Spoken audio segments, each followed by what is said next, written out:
Hi all, today I am going to explain how to implement Angular routing. So why we need routing? So if I want to switch between different pages, so in Angular we can use routing. So if you switch from one page to another page, um, using this Angular routing we can simply achieve it. How we will do that? Okay, so for that first we will create an Angular application with routing enabled. So for that you can give a ng new application, then your app name, then routing enabled, something you can give. I am just copying it.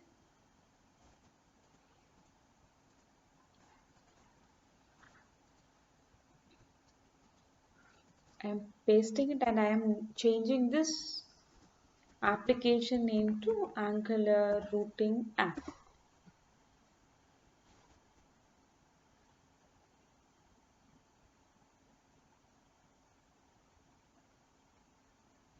It takes some time to install our Angular application.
Yeah, it has been installed successfully.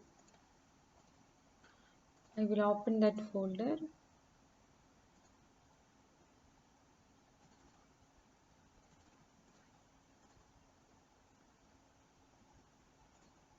You can see all the things has been installed successfully, and in the app folder you can see a one more module called app.routing module. This is the thing which we use for enabling the routing. So you can see some code there, and this have a class called app routing module. So how this connected to this module is like we are importing this app.route module into this module. This is how it get connected. So the next question, like next thing is like we will have a different modules. For that purpose we need to create two modules.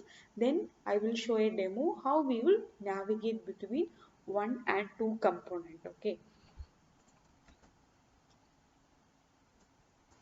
for understanding purpose, I am just going to create a new component as a first component and the second component. If you want to create, like for example, if you have a different employees in one page, you need to show employers list, then you can create a new component called employers. If you need to show a employee list in different page, you can create a new component called employee list. Okay, something like that you can create based on your requirement. Now I am going to create for a basic understanding. I am going to create a component name as a first and second.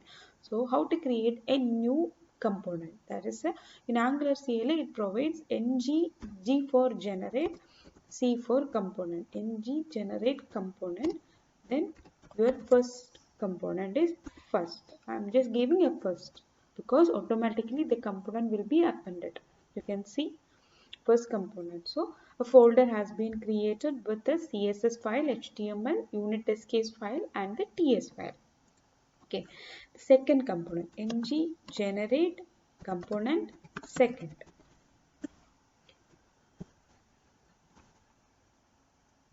The second component has been also generated. Okay, so everything has been created. Now the how routing needs to be configured, or how we need to make Angular understandable. When I enter a URL, this page needs to be loaded. When I hit another URL, this page needs to be loaded. How we need to make identifiable? So that Angular routing, we have an option called routes. In that we need to mention an array. We have a path and we have a component variable. So in that we need to mention, okay, if I'm entering first, okay, in the URL, if I'm entering first in the URL, I need to load the component called first component. Okay, so first component, this component. Okay, this component name should be mentioned. This component name should be mentioned. So it have a connection. So someone type the URL first, then first component should be loaded. Path second, then component, second component should be loaded. Okay, so component don't have any single quotes, remember, right? So I configured a connection between the URL and the component. Okay, so in order to show whatever HTML configured here, in order to show the HTML content when the user enter the first in the URL, how it should be. So for that purpose, the app.component.html, this is the page. By default it is loading. I can show you Angular routing app. Saving it, just running the application.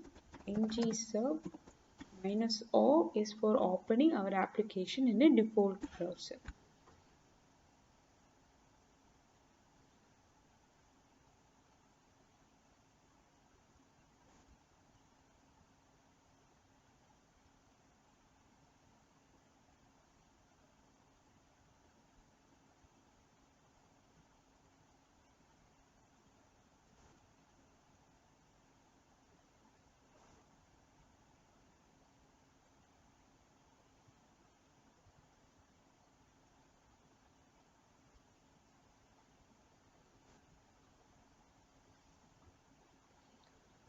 We will wait for some time, then it will open up in localhost 4200 automatically. You can see Angular routing app is the first page loaded. So in this page we can mention, okay, so when the URL changes, if you want to see, okay, if I enter the first, if you want to see the first component element, first component HTML content, then you have to return router outlet.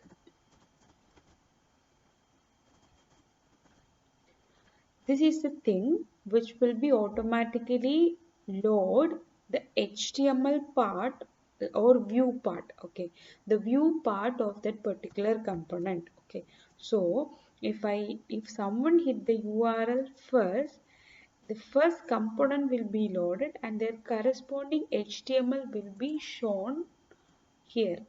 Okay, so I can show you how it will work. If someone enter the URL first, okay, then whatever the content inside that component, it will be loaded here. If I enter the second, then that content will be content will be loaded with that router outlet section. Okay, now I am just typing that URL manually, then content is getting loaded. Somewhere I will create a link. Okay, so in our application, someone needs to click between the links, then we will create it. So for that, in the Angular website itself, they have given an example. I will show you one second.